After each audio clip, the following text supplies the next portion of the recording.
everybody. My name is Amy Bittner, and I am with Mercer, and I am so excited to welcome you all back to Executive Voices in person. It has been a long time. It's been 2 years. I'm going to start by telling a quick little story for those of you who were at our last event on March 5th, 2020. Wow. Oh yeah. This was an interesting group. We had Bobby McPherson, who was at the time at U.S. Olympic Committee. We had Christine Venera over at Mile High United Way. We had Rich Fromer from Great Western Petroleum Company, I believe. Yeah. And we were talking about resilience. And here's what the interesting part was. While everyone was talking about the 70, 75 people in a room having a lovely time, all these alarms were going off on phones. And it was because that evening, the first 2 people in Colorado were diagnosed with COVID. So it was the last time we were together for Executive Voices, and it was the last time Mercer had an event for a very long time. So we are so excited to have you all back. So for those of you who are new to Executive Voices, I definitely see a lot of you who have been to many, many events, so it's really nice to have you back. But the purpose is to have a thought-provoking executive-level conversation in a really casual environment where you can meet some leaders that maybe you haven't had access or exposure to, make connections with each other, and then come back. Absolutely, LinkedIn, share ideas. So it's just a nice opportunity to network and maybe walk away thinking and feeling a little bit differently about how you lead your own teams. So hopefully that's what you will get today. Now, I want to talk a little bit about our sponsors. Where's our friends from Clio? Hi, Mike. There's a great reason why Mike is here, I think, and why you decided to be a sponsor. Not only are you friends with Anna and with pretty much everybody on the team, but in addition to that, your company provides a really unique service, and that you provide benefits for families. And I'm going to get this a little bit wrong, but what I really liked about what you said is it allows families to not look at being a family as a disadvantage when you're a working parent or a working person, but almost as an opportunity. So please look into Clio. I think it's an amazing opportunity. I know we're really excited to be working with you over at Mercer, so thank you. Thanks. And then in addition, where's our friends from 9 News? Hello! Anyone who's familiar with 9 News knows that they are in the business of building up executives, making people who are in the Denver workplace and working really hard here, building them up, making them known, doing great work. And so there's no doubt that they would be here with us today. And then finally, Mercer. We are really proud to be here today. And one of the reasons is because of our topic, which is podcast here, which is burnout. And there is it is officially a party. Thank you for that. Amanda, you're the best. It's just no cheats, don't worry. Oh, no, it's okay. All good. Thank you for being the first and not making it be me. Mercer's really proud to be here today because the topic is burnout. And I want to tell you something. We have been witness to some of the most amazing and best work that I have been privy to in my 10 years at Mercer. And I'm going to tell 3 quick examples about that. At the very beginning of the pandemic, I was called at like 7 in the evening from a local company that wanted us to quickly come together to figure out a way so that the executives would take no pay for the rest of the year so that they wouldn't have to lay off a single person. That is leadership here in Colorado. That was done at 9 o'clock at night when we finally drafted the last piece of work and got the communications put together. That is also burnout. Okay, that's the first week of the pandemic. We also saw an organization that realized in the first several weeks that all the women were resigning. 5,000 employer company. Why were they resigning? The schools were closed. The schools were closing, and there was no one there to take care of their kids. So what did leadership do? They jumped in, and with no red tape, they made a decision to open an on-site childcare organization. Had to get through the red tape really quick, right? So just cut right through it, cut to the chase. And then finally, and some of you are in this room right now, and you know who you are, you called me very late at night and said, we have lost a team member. And we do not want to just offer the basic benefits, we want to do more. What can we do legally? What can we do ethically? We want to do everything we can do. And so when you're thinking about our topic today and meeting our panelists, I hope you'll think as leaders, because you all are leaders in your organization, you have teams of people. It wasn't just your teams that were burning out, it was you. While you were making incredibly hard decisions, incredibly quickly. So this is for you today as well. And that is why Mercer really believes in what Anna does. Which brings me to our facilitator, Anna Conrad. Let's turn the page. So Anna, and most of you know her, is the CEO of Impact Leadership Solutions. She provides work for everything there is about becoming a leader, becoming a better leader, and changing as a leader. Anna's been featured in probably over 40 business journals, 300 speaking engagements on the radio. She's been in Fast Company. She's been featured in Chicago Tribune. She's also written 2 books. One based on a man's journey through leadership, another through a woman's. And you can read both of those on Amazon, and I encourage you to do so. Anna has also served with me on the Women's Beam Project. I'm going to get a couple of these. Oh, you can believe it. What's the one you're on now? What? What's one on what? Your dog. Children's Children's Hospital, but what do you do? Children's therapy. Yeah, she has her dog, her dog's a therapy dog and goes to visit. She's also been with Project Safeguard and the Women's Energy Network. She's also a dear friend. So with that, what I'd like to do is turn this over to our facilitator, Anna Conrad. So Anna, could you introduce our topic and also our esteemed panelists? Thank you, Amy. She always makes me blush. Oh. Well, one of the reasons that we chose burnout, it was because it is everywhere. And it does not matter what industry that I'm working in at the time or what level of employee I'm working with, whether it's executive coaching or leadership programs. The topic of burnout almost always comes up, whether it's your own individual burnout or how to lead your teams through burnout. Those of you, who was at our last Executive Voices event? It was the virtual one. Oh yeah, I got a bunch of you guys. As you know, yay, I love that. As you know, with the Great Resignation, burnout was a big piece of that. So when the advisory board came together and they decided what is the next topic going to be, burnout came out loud and clear. And I mean, I have personal experience with it. I have, I feel like I'm in AA right now. I have an addiction to work. I really do. As does one of my really good friends, Mike, has one as well, because I'm always razzing him about it too. But my addiction actually made me have a really bad health crisis, really bad, which led to burnout, which then led to worse health issues and led to burnout. And so that's what I'm struggling with now. So when the advisory board said, let's do burnout, I was like, yeah, went all over it. So of course, thinking back as to what industries really we should represent, well, every industry came to mind. But the one that came to the forefront was healthcare. And so I thought back about the work, the volunteer work I do at Children's with my dog, and also the work that I did at Children's Hospital doing OD stuff, and I reached out to Children's Hospital. And Pat Gibbons was kind enough to say, heck yeah, I will come and talk on the panel. So Pat is actually the Chief Nursing Officer for Children's Colorado. And Pat actually began her journey as a clinical nurse, clinical pediatric nurse. And then she decided she wanted to really impact society. So she went to get her degree in healthcare policy from a little-known school called Harvard. I ain't all heard of it, yeah. Yeah, she's kind of a smart cookie. After she graduated Harvard, she ran the Vanderbilt. She was Chief Nursing Officer for Vanderbilt, and then we were lucky enough to grab her into Colorado. She's the Chief Nursing Officer now for Children's Hospital Colorado. My voice is going already, sorry. The second person I want to introduce you to is Cammie Blais. And Cammie is currently the Chief People Officer for Sovrn. And Sovrn is a fast-growing tech company, really cool. But Cammie came through HR quite differently than a lot of people. She was actually the CFO for Connect for Colorado. Did I get that right? Connect for Health Colorado.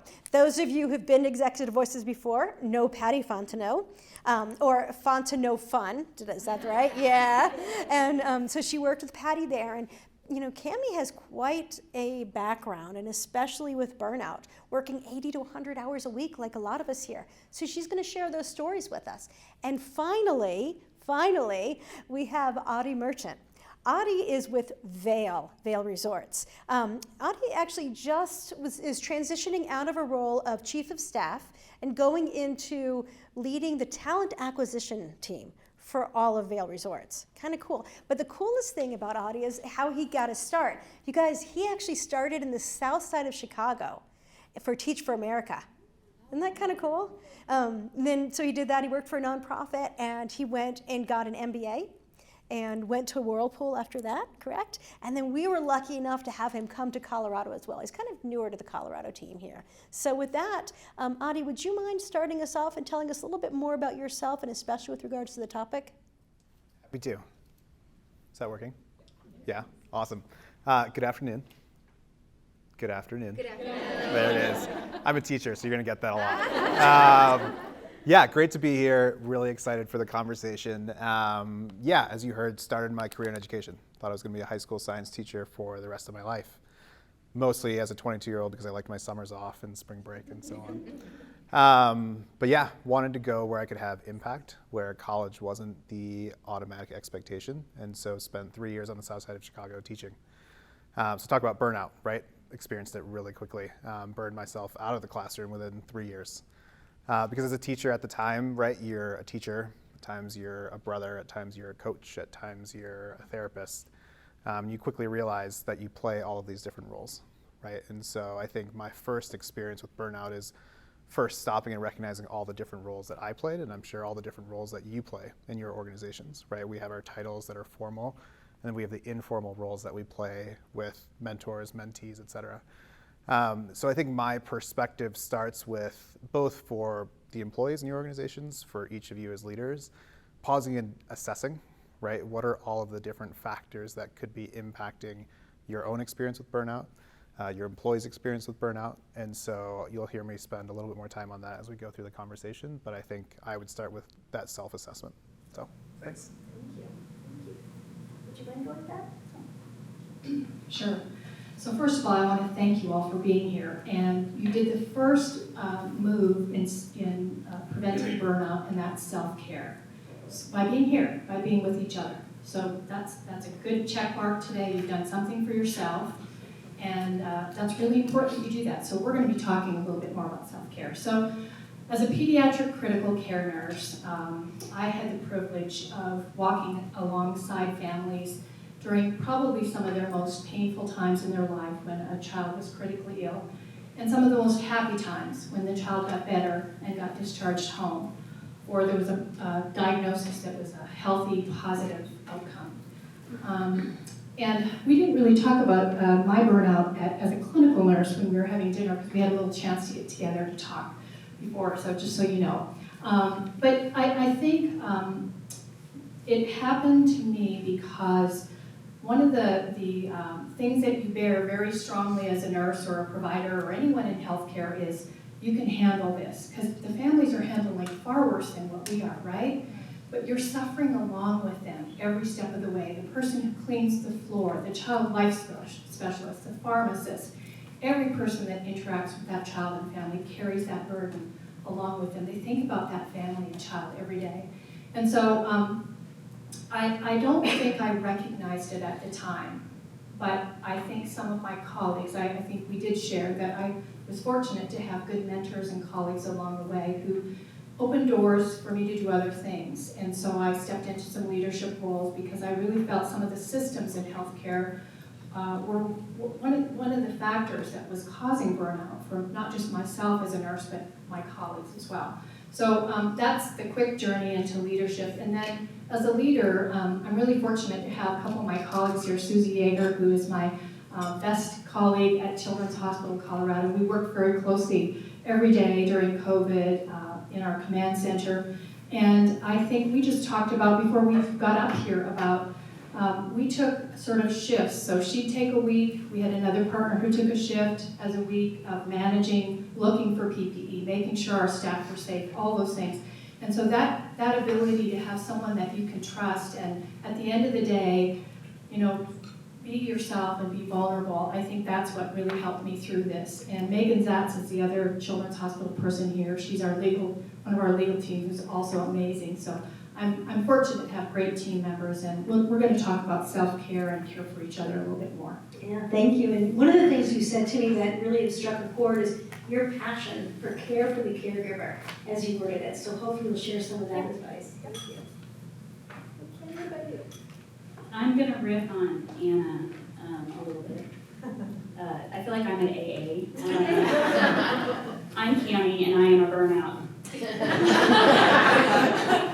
I literally am. In this story, I'm not going to give you it all right now. You're going to have to wait for it over time. But I've been doing a lot of thinking since we first talked about being on this panel. I've been thinking a lot about when I assess my entire life, and I think about how I got here, just like any adult. I'm sure this is one of the 12 steps, I just don't know them all. It's like this self-reflection. I've thought about, people talk often about their past as a linear journey, right? I was born, I went to college here, I had this job, and then I had that job. And I think of my journey as more of the events that shaped me. And so when I look back on it, everything in my childhood and my whole life and history has been non-traditional. I grew up with my grandparents, not my mom, because my mom's crazy, so that is directly related to burnout. I grew up in Cody, Wyoming, which is totally non-traditional, by the way. I have always linked the concepts of hard and good together. So working hard is working well. The more you do, the more beneficial it is to your employer, and so that's deeply ingrained in my DNA. And I've always believed until very recently in a just world. And that if I did all this, and I gave to everybody all the time, that it was not going to lead to me crumbling, but rather it was going to lead to a better place. It was going to get easier. I was going to do great things for my kids and my family. And I have done great things for my kids and my family. But just recently, I've learned that I actually have the responsibility to shape my own destiny. So I am here less as the expert, although I'll share a little bit about my professional piece in this. But I am the poster child. Good. Well, since you're the poster child, you can answer this question. We talk about burnout and just the impact it has on ourselves, on teams. What have you noticed in the companies you've been with? What is the impact on the business? So businesses invest a lot in their people and their leaders. And so being in the HR space, we really understand that. We're always trying to balance that equation, right? Of getting good people into the organization, bringing in top talent, paying top talent as well as we can, rewarding them as well as we can, keeping them engaged and happy, retaining them, those that we want to retain, and leaders even more, right? It takes companies a lot of effort to bring in top leaders. That investment needs to be treated like an investment. And so I've thought about it as in two different ways. So one is would you buy a car and not get new tires, that type of an investment. But really cars depreciate in value. And so organizations, if they really want to get the ROI out of the investment that they make in the people that they bring in, they need to think about them as an appreciable asset. And so when we think of that, most of us think of homes or land or property of that nature. And so what does that mean? Well, you have to keep it in good running order. And you have to acknowledge the things that you have to do as an organization to keep your people in good running order. But you also have to invest in them in a way they're going to appreciate. And that means understanding the things that are eroding their capability. So I have some friends of mine here, and one of them I called about a year ago and I said, maybe it wasn't that long. Okay, it wasn't that long. Time flies. And I said, hey, there's this opportunity to speak in Greece, and I think I have this brilliant idea. And my brilliant idea is something around how diminished the capacity of a leader becomes when they're burnt out in an organization. Like how little they're truly contributing strategically, how little they're actually contributing to leading their teams in a strategic fashion. Like it becomes like this maintenance exercise that, quite frankly, is not worth that investment. Good, thank you. So Pat, what about you? How does burnout, what impact does it have on children, or did it have on children? So in healthcare in general, just at the beginning of the pandemic, I guess 2020, feels like just yesterday, the American Hospital Association did a study on burnout, and 62% of nurses at that time reported symptoms of burnout. By last year, that was up beyond 84%. So many of our healthcare workers, and it's not just nurses, but that was the study that I'm sharing with you, experienced burnout, and some so severely that they left. You've all heard of the Great Resignation. You've all experienced it. And in the healthcare industry, what happens when a registered nurse walks out of a hospital, a clinic, or whatever? That immediately is a cost of $40,000 to $100,000 to replace that nurse. Because by the time you orient someone, you replace them with expensive agency nurses. So just think about that. That impacts the cost of healthcare just for the organization, but as well for all of us as consumers of healthcare, right? So it impacted Children's Hospital, just like it did every other hospital across this nation. And we are having a hard time recruiting people back into healthcare because you'll remember the phases during the time when healthcare heroes, every 8 o'clock every night, people got outside and made noise.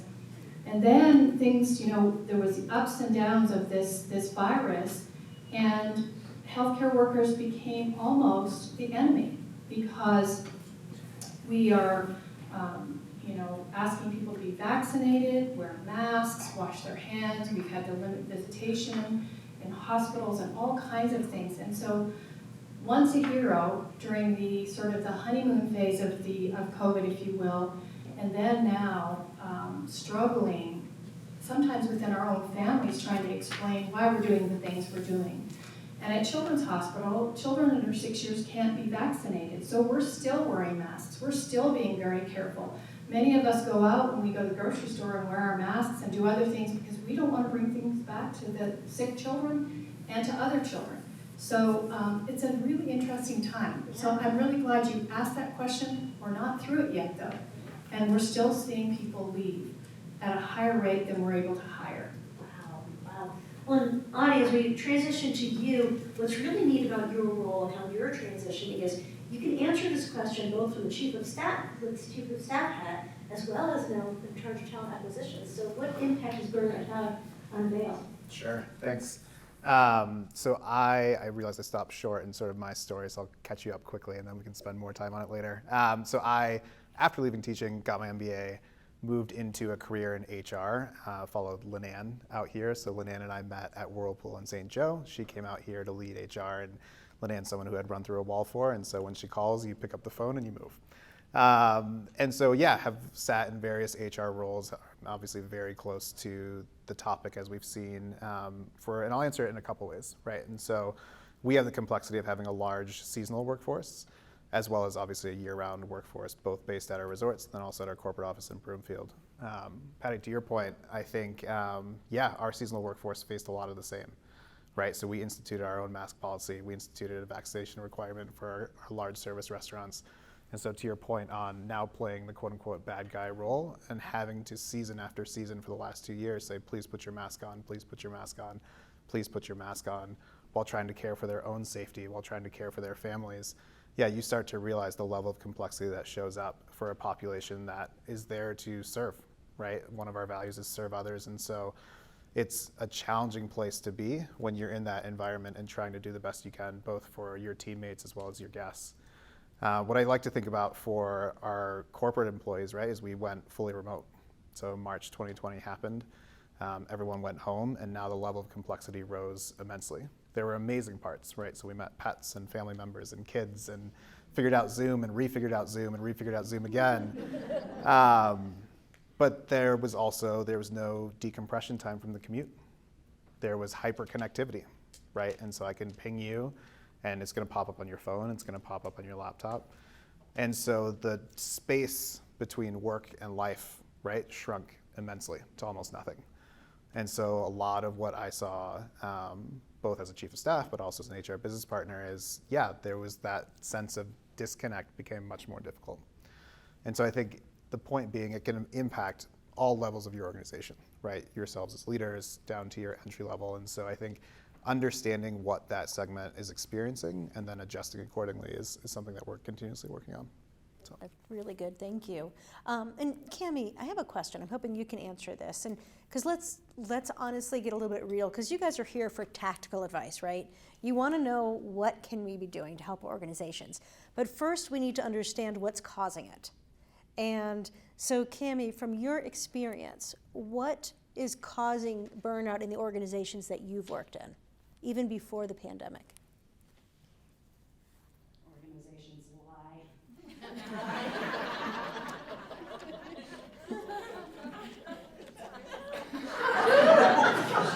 You all want me to elaborate on that? So they say, we care about you, and then they send you emails on Sundays. And they say, we want to get you a team that's going to support you, and you have a budget that it doesn't support having a team. Other than maybe some volunteers from your kid's school. I mean, there's a truth in all of that, and I think you guys know it. Organizations send us really mixed signals. And as leaders, we have to find this way to navigate. We have to find a way to navigate what we know needs to be done for the best interest of the organization that we're serving. In many, I know there's a lot of healthcare folks here in the room, our patients, taking care of our patients. I say our, because I was with a healthcare organization when I crashed and burned. Our customers, right, or whoever we're serving in our community, the people who rely on us. And we have to manage that with the people we love and care about every day, our employees that show up and do this stuff. And we know when we're sending them something that means that they have to get all over it at 6 o'clock in the morning to get it done by 10 o'clock in the morning, and they already have 4 meetings on their calendar before any of that even happens. We know we're doing it. And it has to stop. The talking about knowing what we should be doing and doing something different. Because workers generally really want to do a good job. And when we keep tying performance to quantity, we're driving burnout. When we work harder to think about how to drive or how to tie performance to quality, to getting the full person showing up every day doing their full job. And so how do we do that, tactically speaking? Well, try not to boil the ocean. I use that expression a lot. I've been in startups. The healthcare organization that I was with was a startup, and you do have a tendency to try to boil the ocean. We have to figure out how to manage that, how to manage boards, how to manage our teams, so that we're really focused on delivering the highest, best that we can, not everything that we can. And we'll get into specific things in a little bit. Okay. So right now, So so we're talking about what organizational behaviors do drive that burnout. And you heard Cammie's right. They do lie, and as a matter of fact, we don't even mean to. So you guys can think about this. So when I do executive coaching, that's how I spend a lot of my days. And I always ask a simple question: tell me about your emails. When do you send emails? Right? And what do you think people say? Most of the executives I work with. At night, yeah, at night, because I work so hard at night. And then I'm like, well, what message do you think that sends, right? What do you think they say? got to respond, they got to work hard, or, oh, no, they know, they don't have to answer it right now. And anyway, so that is just an example of some of the behaviors that you're talking about, Cammie. Now, what about you, Pat, at Children's? What behaviors are contributing to the burnout that you're seeing? You touched upon some. Yeah, so I guess in the healthcare industry, there's production pressure. There's no question about that, obviously.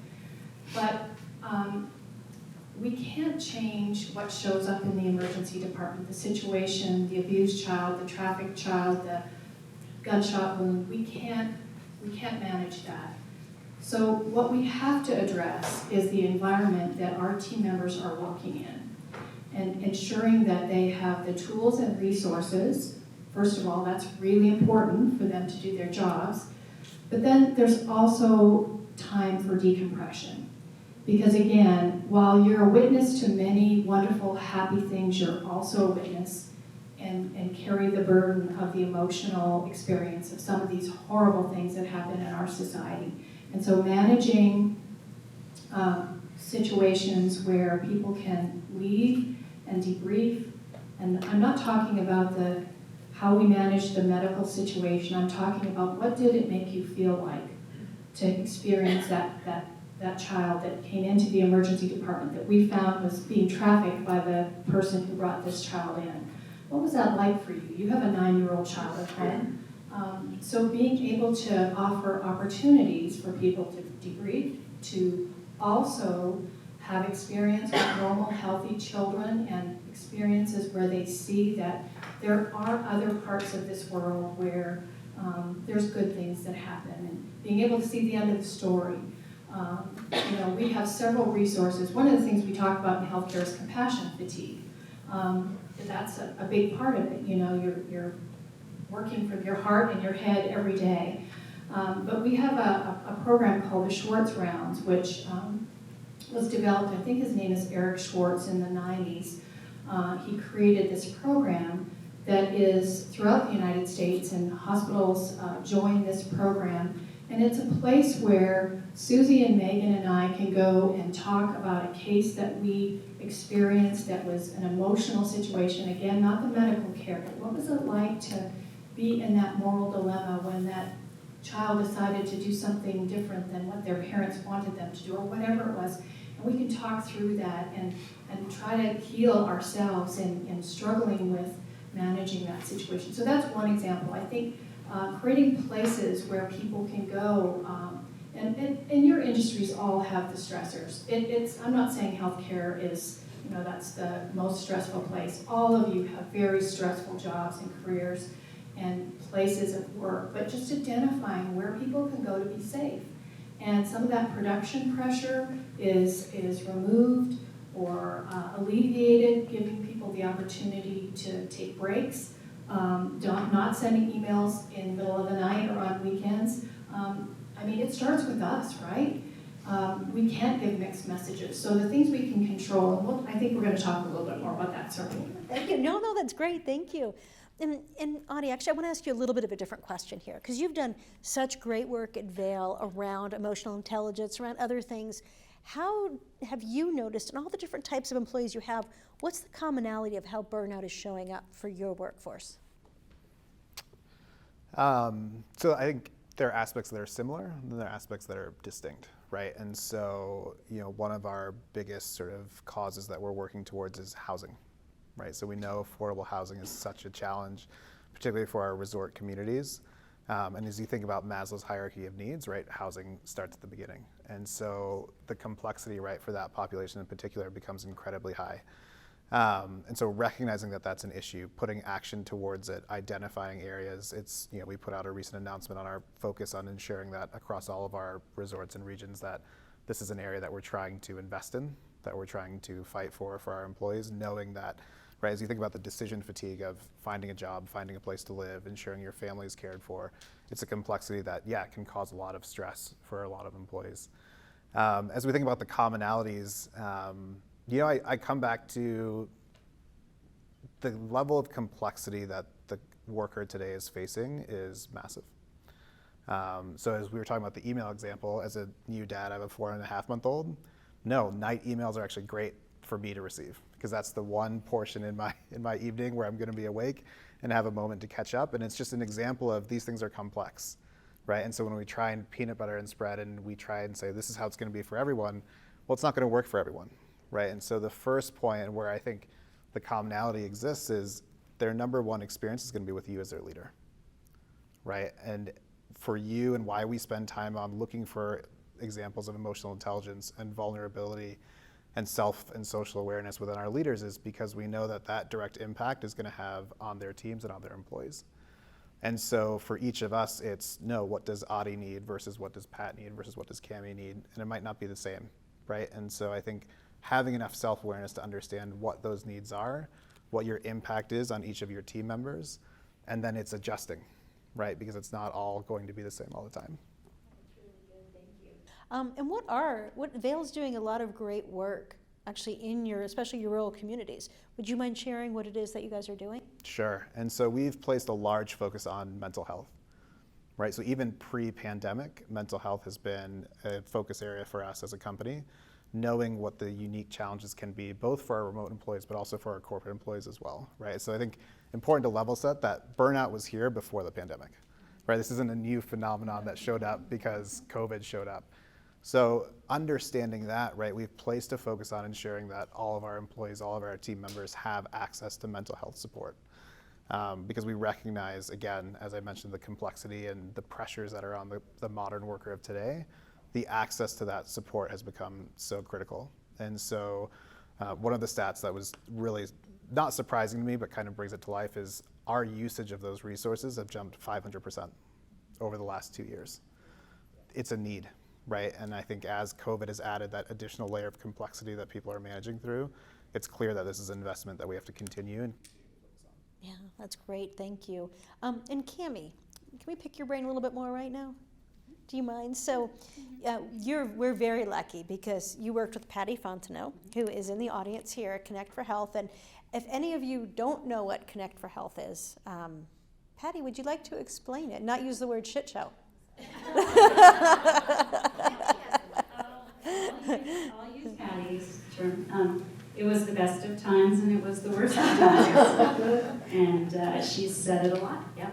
And it was amazing because what they did with Connect for Health, it really led the nation in providing health care for everybody.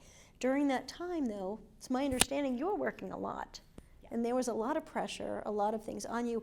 So if you can explain to us, what did you do personally, and then what else was done to really help with you guys with regards to burnout during that time? I'm going to broaden my answer a little bit. So I actually have 2 leaders here in the audience that I've worked for. So they were both exceptional leaders. And what I learned is how important that is. The connection, so the access, being able to pick up the phone or say I need to talk to you over the tiniest, most ridiculous thing, and having them be there and know that it mattered because you reached out to them saved me. Knowing that they cared about my success or other success on the team saved me. One of those leaders who's here saved me from burnout because he said, I think you've lost your mind and I'm getting you a coach. Actually, he didn't say that. Actually, what he said was, hey, we're bringing in this coach for someone else and you could meet her and she might save your life. No, that was all in pride. But know your people, invest in your people. And what I can say is that both organizations, when I went to work for Connect, I could tell stories about Connect for weeks, right? But the idea was I was running my own business and I was working 100 hours a week. And I went to Connect because it would be easier. And that was the first time I shut down my business to do something easier that actually ended up being 3,000 times harder. And both of those projects were projects that really spoke to my heart.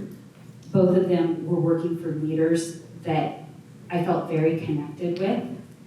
And both of them led to that connection, being a part of what saves you, but also what makes you work really hard.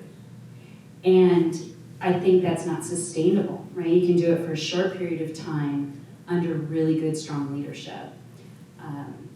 But ultimately my coach said, "What the hell are you doing?" And I ended up leaving. So I left that organization. So I had a leader who gave me a ticket out. And it's the greatest gift you can ever give anybody that you truly care about.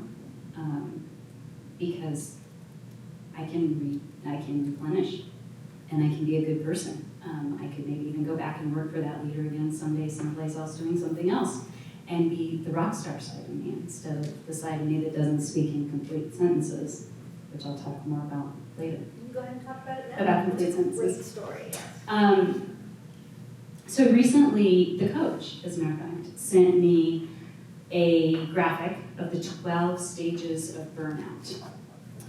And it was 12 stages that were originally developed in the 1970s by two psychologists who were studying burnout in healthcare, right, in healthcare workers.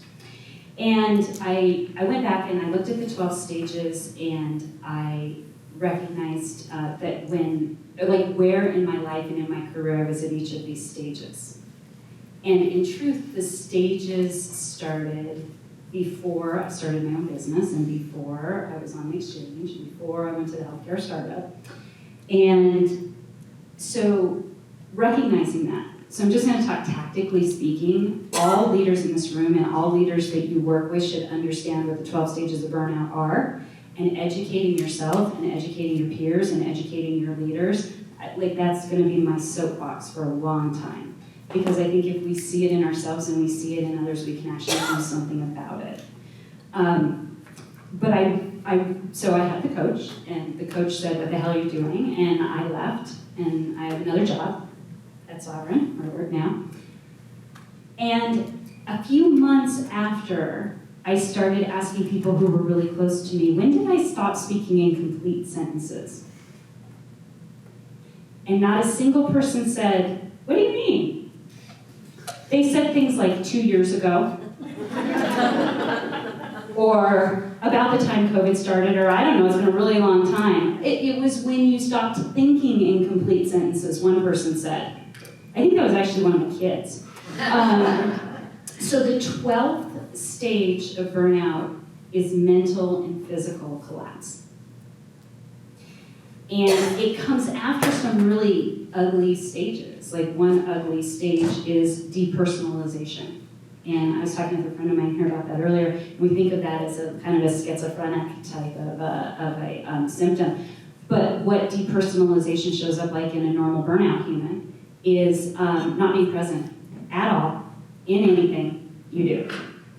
And I think, gosh, when did that happen? That happened way before I stopped speaking in complete sentences. Or thinking in complete sentences. And would you guys like to receive a copy of the 12 stages? Okay, I'll send that out. Also, the burnout assessment that I know a lot of you took as well. There's some stuff in there about where you are, but we'll definitely send that out if you don't mind sharing that with me. Absolutely. So thank you. So what about you, Pat? You talked a lot about the compassion fatigue and burnout. What suggestions do you have for people about that? Well, first of all, I just want to recognize Cammie for her courageous sharing her story. When we had dinner, I was really touched by your story, and your vulnerability and courage allowed me to think about how I'm doing right now. So I just want to say that, and I think just being able to talk about things like this openly, and I felt very safe, so thank you. So I just want to say that. So I'm going to go back to the school teacher approach and say the 5 R's. Here's the way I think about it. Recognize burnout. And that's what we just talked about. Recognize those 12 steps in yourself or other people. I think the other piece of that is round if you're in a large organization and you don't know what's happening at the front lines, or in all of the roles, spend time understanding, is the workload manageable? Or is the production pressure so severe that people can't even manage what you're expecting? Learn about what people's roles are. The next R is role model. And we talked about this. And if you like emails at night, I'll send you some emails at night. But I'm not going to send any to Susie, because although she works pretty late, so I could probably get away with that. But, you know, I think you're right. I think we do have to individualize this, but I also agree that you as leaders, it's just like when you get on that airplane and the flight attendant says, put the oxygen on yourself first and then pick your favorite child. Same concept for you. Put the oxygen on yourself first, truly. I mean, if you aren't going to look after yourself, you're not going to be able to serve your team, and certainly you're role modeling the wrong behaviors. Take your breaks, take vacation, like really go off the grid and have someone else cover for you. Your self-care and role modeling that gives permission to other people to do that. And then respond. Create plans in your company. And you don't have to have a big company, and you don't have to do big things. You can do little things. Things that demonstrate caring and compassion, getting out, going for a walk. There's very simple, there's information in the literature about burnout and things that can connect you with things you enjoy, music, art. There's all kinds of things. So it doesn't have to be a big old program where you're, spending hundreds of thousands of dollars, although if you have that money, that's good too. It's good to have psychologists and other resources available to you.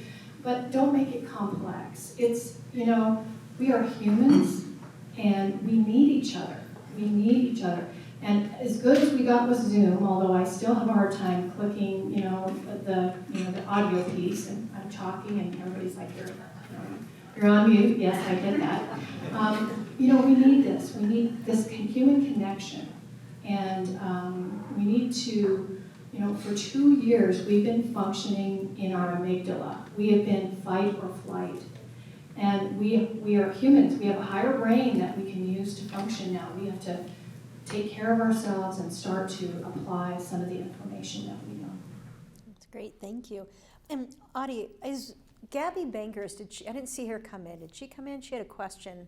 No? Okay. Well, we'll pretend like she's here. Because she had submitted a question. If you guys remember when you registered, what questions do you have?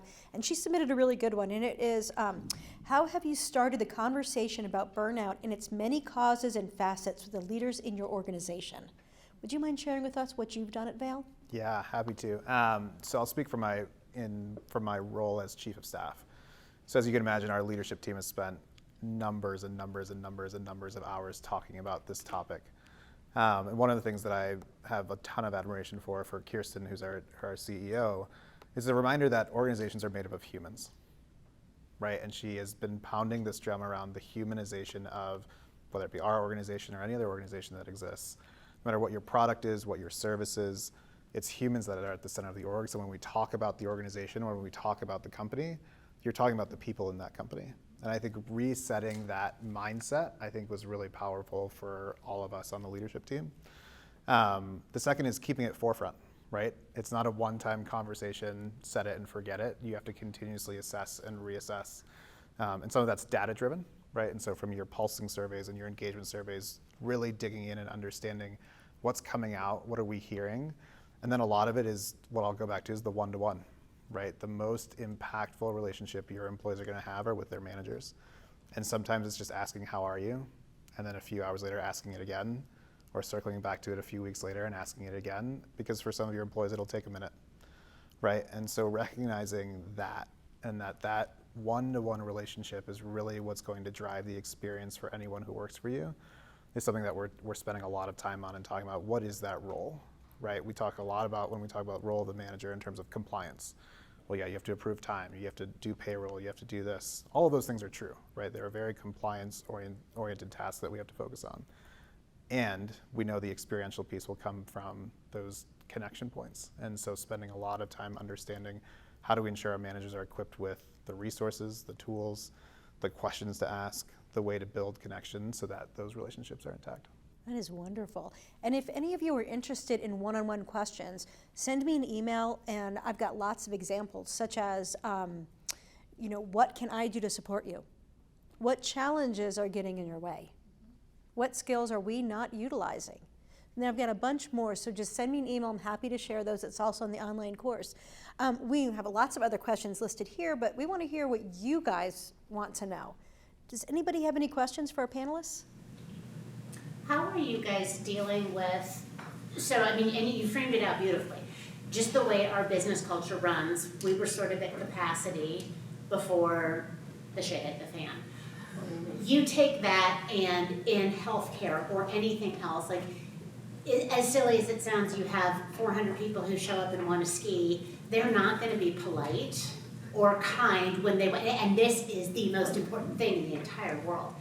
When you take the culture everywhere and you see employees that are continuing, just as we as leaders do, you keep sticking your head in the oven. It's like, bring it on. We can do more, we can do. I think everybody reaches a saturation point where no more can be done, but how do you handle that in a situation where you can't stop providing care? You can't just shut down a resort. You can't, how do you make those decisions? Because what occurs to me, and I've had many of those one-on-one conversations, I don't want the damn laundry list. There is a piece where you're sort of look, I know you're sad, but I'm gonna be having this conversation with 20 other people today. How do I get you to tell me what is hard just at work, or what are the 3 biggest things that are keeping you from doing, because you're physically here for 8 hours, but the productivity is at maybe an hour and a half? And I think you've helped answer that question yourself, though, by asking them, by helping them prioritize, right?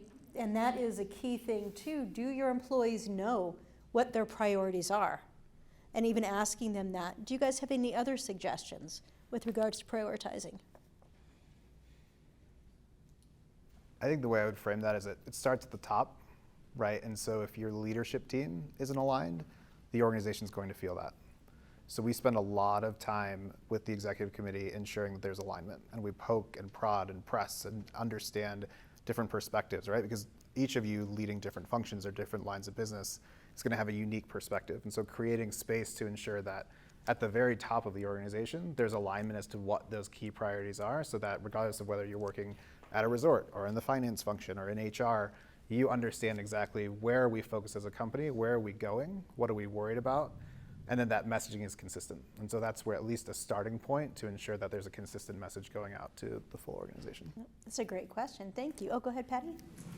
So the 3 of you and a number of folks in the audience are lucky enough to be in leadership positions where you can affect change. What's the advice you have for people who are not at that point yet in their career, where they don't have the authority, they don't have the decision-making power to put into place the leadership and alignment that you're talking about? What do people lower down in the organization, how do they help their organization deal with burnout, with the issues that they're facing as employees coming up through the ranks? That's great. Cammie, that probably is a really good question for you. Where's that bus gonna throw you right in the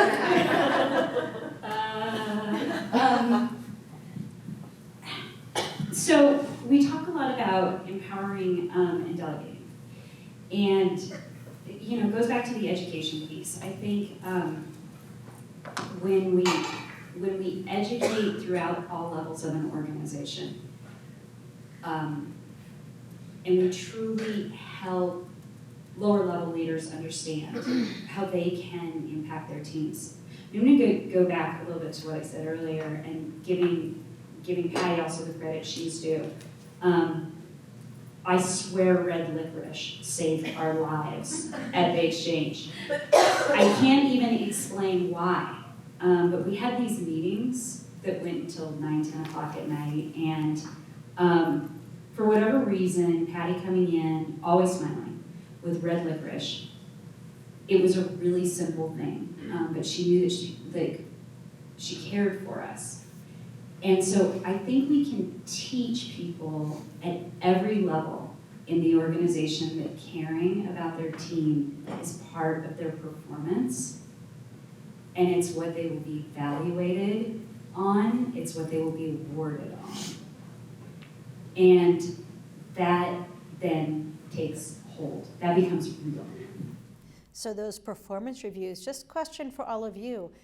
Does anybody, your performance reviews, only focus on business? Anybody want to admit that? No? Okay. Usually when I work with organizations, I always ask, oh, so how do they do in their performance reviews? Oh, rock star, 5. Okay, so why are you calling me to coach them? What do you think it is? It's how they get it done, not what they get done. So until we start really, that's how we're rewarding, what we're rewarding for, you're right, you're gonna continue to have the burnout. Wow, we could talk about this forever, but we can't, because we still have food to eat and we still have drinks to drink, and Blair's gonna close us out, but before she comes up, I do wanna thank all of our advisory board members, new ones and old ones, as well as Rachel Lafort, who is she is just a really good friend of mine, so she has to come and help. Even though, listen to my great friends, even though it's her anniversary, she still chooses me over her husband. What can I say? Of course, of course. So I do want to thank you from my standpoint, and Blair's going to go ahead and close us out. Yeah, well, thank you guys so much for coming today. I wrote so many notes, so can we just give a round of applause for